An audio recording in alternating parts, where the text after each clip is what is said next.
Mother Teresa and institute of computer education में आपका स्वागत है। विंडोज 10 में जो सबसे इम्पोर्टेंट टूल और एक नया फीचर जो ऐड हुआ है उसका नाम है कोर्टाना। कोर्टाना असल में माइक्रोसॉफ्ट का एक गेम करैक्टर है, परंतु यहाँ पे हमारे पास कोर्टाना एक पर्सनल डिजिटल असिस्टेंट के रूप में कार्य करता है। कोर्टाना में काफ़ी सारे फीचर्स उपलब्ध हैं, हालांकि कुछ फीचर्स को आपको एक्टिवेट करना पड़ता है और कुछ फीचर्स आपके पास पहले से एक्टिवेटेड होते हैं। कोर्टाना में ना केवल आप लोकल सर्च कर सकते हैं बल्कि साथ ही वेब पे भी सर्च कर सकते हैं, अर्थात आप जो चीज़ ढूंढ रहे हैं ना केवल आपके कंप्यूटर में वो ढूंढी जाएगी बल्कि उसको ऑनलाइन भी सर्च किया जाएगा। यदि आप स्टार्ट के साथ search the web and Windows text box को देखें तो ये कोर्टाना के लिए एक इंटरफेस का कार्य करता है। आप यहाँ पे जो भी टाइप करते हैं वो इन्फॉर्मेशन आपके लिए सर्च की जाती है वेब और विंडोज़ पे, अर्थात आपके लोकल कंप्यूटर पे और साथ ही इंटरनेट पे ऑनलाइन। यहाँ यदि मैं क्लिक कर दूँ तो आपके पास एक कोर्टाना का इंटरफेस खुल जाएगा। कोर्टाना के फीचर्स प्रयोग करने के लिए आपको कोर्टाना की कुछ सेटिंग्स करनी पड़ती है। अभी हम आने वाले सेशन में उन सेटिंग्स को भी देखेंगे, परंतु पहले हम जानते हैं कि कोर्टाना हमारे लिए क्या क्या कर सकता है और कैसी कैसी सुविधाएं हमें दे सकता है। यदि आपने अपने कंप्यूटर में कोर्टाना का सेटअप नहीं किया है और आपके पास पहली बार आप इस बॉक्स को खोल रहे हैं तो आपके पास कुछ इस प्रकार का इंटरफेस उपलब्ध होगा जिसमें कोर्टाना अपने बारे में जानकारी दे रहा है। जैसे यहाँ पे कोर्टाना के फीचर्स की जानकारी उपलब्ध है एक लिस्ट के रूप में। आप कोर्टाना में रिमाइंडर लगा सकते हैं। रिमाइंडर आप समय अनुसार, प्लेस अनुसार दोनों या व्यक्तियों के अनुसार भी लगा सकते हैं। आप कोर्टाना को वॉइस कमांड्स भी दे सकते हैं। आप मैसेजेस डिक्टेट कर सकते हैं और ऑनलाइन चैटिंग भी कर सकते हैं। कुछ भी आप ढूंढना चाहते हैं, चाहे वो आपके कंप्यूटर पे हो या ऑनलाइन हो और चाहे आपकी वन ड्राइव पे ही क्यों ना पड़ा हो, ये आपको आसानी से उन कंटेंट्स को खोजने में मदद करता है। यदि आप अपने डेटा को शेयर करते हैं कोर्टाना के साथ तो पहले से दी गई हिस्ट्री के अनुसार आपको काफ़ी सारे सुजेशंस भी देता है।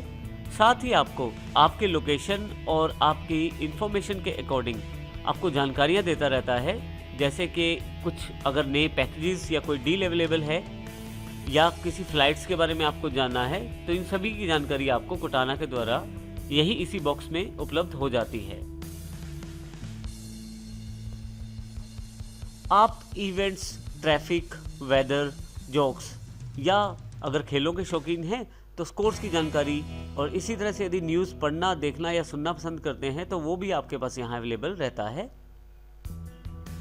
और इसके अलावा भी काफ़ी सारे कार्य कोर्टाना कर सकता है। तो ये हमने छोटी सी लिस्ट देखी है जो कोर्टाना हमारे लिए कर सकता है, परंतु कोर्टाना को प्रयोग करने के लिए इसका सेटअप करना ज़रूरी है।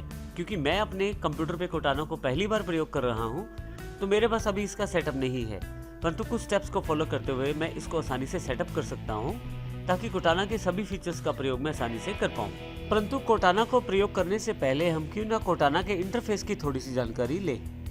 जब आप क्लिक करते हैं search the web and Windows text box पे तो कोर्टाना का इंटरफेस आपके पास ओपन हो जाता है। यदि आप यहाँ लेफ्ट साइड ऊपर की तरफ देखें तो आपके पास यहाँ एक मेन्यू का बटन है 3 बार्स के रूप में। जब आप क्लिक करते हैं तो आपके पास काफ़ी सारे ऑप्शंस खुलते हैं यहाँ पे, जैसे सर्च, होम, सेटिंग्स और फीडबैक। और नीचे आपके पास ट्राई कोर्टाना के नाम से एक बटन भी अवेलेबल है। यदि मैं अपने कंप्यूटर में या इंटरनेट पे कुछ सर्च करना चाहता हूँ तो सर्च पे क्लिक करूँगा और यहाँ मैं कुछ भी टाइप करके कुछ भी सर्च कर सकता हूँ। कुछ भी सर्च करने के लिए मैं इस search the web Windows text box का प्रयोग करूँगा। यहाँ मैं गोल्डन टेम्पल को सर्च करना चाहता हूँ तो मैं यहाँ गोल्डन टेम्पल टाइप करना शुरू कर देता हूँ। अब देखेंगे जैसे जैसे मैं टाइप कर रहा हूँ ऊपर की तरफ बेस्ट मैच सेक्शन में जो भी कंटेंट अवेलेबल है इन वर्ड से रिलेटेड उनकी जानकारी मेरे पास ऊपर अवेलेबल होती चली जाएगी साथ में। जैसे यहाँ मैं गोल्डन टेम्पल टाइप कर देता हूँ। यदि आप ऊपर की तरफ देखें तो बेस्ट मैच ऑप्शंस में अवेलेबल है गोल्डन टेम्पल, आप वेब पे सर्च कर सकते हैं। इसके अलावा एक टेक्स्ट डॉक्यूमेंट अवेलेबल है और इसी तरह से नीचे की तरफ लोगों के द्वारा सर्च किए गए वर्ड्स को भी प्रदर्शित किया गया है, दिखाया गया है। जैसे कि काफ़ी सारे लोगों ने गोल्डन टेम्पल अमृतसर ढूंढा है और इसी तरह से काफ़ी सारे लोगों ने गोल्डन टेम्पल मेन्यू भी ढूंढा है। यहाँ मैं नीचे देखूँ तो 2 सेक्शन मेरे पास और हैं, माई स्टफ और वेब। यदि मैं चाहता हूँ गोल्डन टेम्पल के बारे में इंटरनेट पे कोई जानकारी प्राप्त करना तो मैं वेब पे क्लिक करूँगा, परंतु यदि मैं चाहता हूँ लोकल कंप्यूटर में सर्च करना तो माई स्टफ पे क्लिक कर दूंगा। अभी मैं माई स्टफ पे क्लिक कर देता हूँ। गोल्डन टेम्पल वर्ड से रिलेटेड जितनी भी इंफॉर्मेशन मेरे पास कंप्यूटर में है उसकी सारी जानकारी इकट्ठी करके आपको यहाँ दिखाया जाएगा। जैसे कि यहाँ पे अभी रिजल्ट्स अवेलेबल हो गए हैं। आप देखेंगे यहाँ पे सॉर्ट और शो दोनों ऑप्शन हैं। सॉर्ट में आप रिसेंट और रेलेवेंट ऑप्शन ढूंढ सकते हैं। रेलेवेंट में मिलते जुलते और रिसेंट का अर्थ कुछ समय पहले जो प्रयोग किए गए हैं। शो में आपके पास कहाँ आप सर्च करना चाहते हैं, डॉक्यूमेंट्स में, फोल्डर्स पे, ऐप्स में, सेटिंग्स में इत्यादि।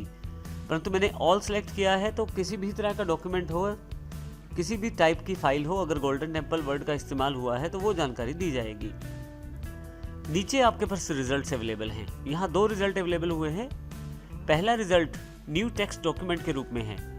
यदि आप यहाँ इस फाइल के नाम में देखें तो कहीं भी गोल्डन टेम्पल वर्ड नहीं यूज हुआ है, बल्कि इस फाइल के अंदर किसी जगह पे गोल्डन टेम्पल वर्ड का प्रयोग किया गया है उसके टेक्स्ट में।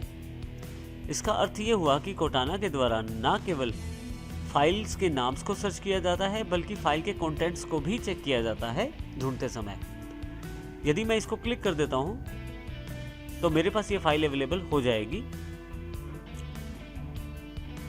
इसी के साथ नीचे की तरफ देखें तो गोल्डन टेम्पल RTF अर्थात एक रिच टेक्स्ट फाइल, एक फाइल मेरे पास वर्ड पैड की है जो नीचे की तरफ गोल्डन टेम्पल नाम है जिसका, वो भी अवेलेबल है। नीचे देखें तो अब लोकेशंस भी दिखाई गई है, जैसे ऊपर वाली फाइल डेस्कटॉप पे है और नीचे वाली भी डेस्कटॉप पे है। तो इस तरह से आप इन्फॉर्मेशन को सर्च कर सकते हैं।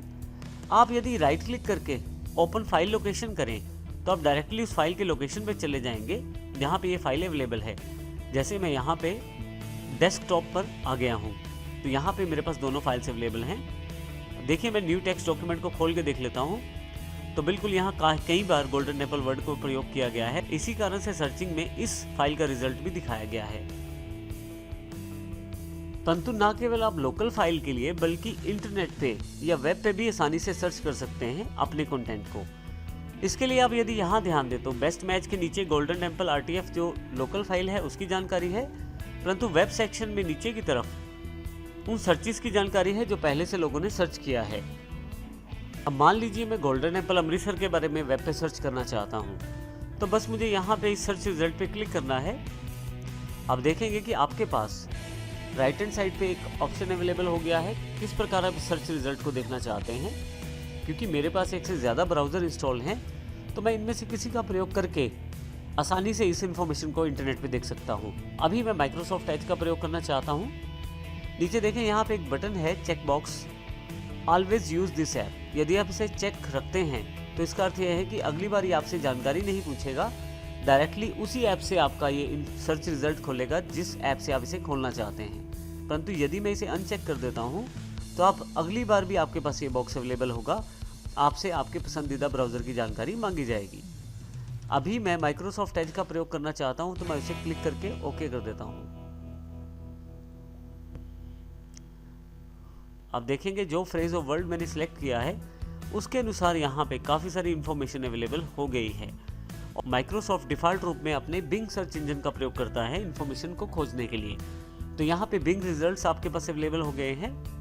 नीचे की तरफ काफ़ी सारे वेबसाइट्स के लिंक्स आपके पास अवेलेबल हैं। आप यहाँ से अपनी इंफॉर्मेशन को आसानी से खोज सकते हैं। अभी मैं यहाँ से इसे क्लोज कर देता हूँ।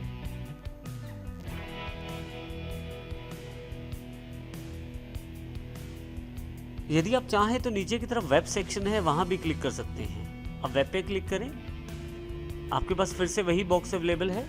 यहाँ से मैं माइक्रोसॉफ्ट एज को सिलेक्ट करके ओके कर देता हूँ। आप देखेंगे कि फिर से वही रिजल्ट्स अवेलेबल हो गए हैं। तो इस प्रकार आप इन रिजल्ट्स का प्रयोग करते हुए अपनी इंफॉर्मेशन को सर्च कर सकते हैं।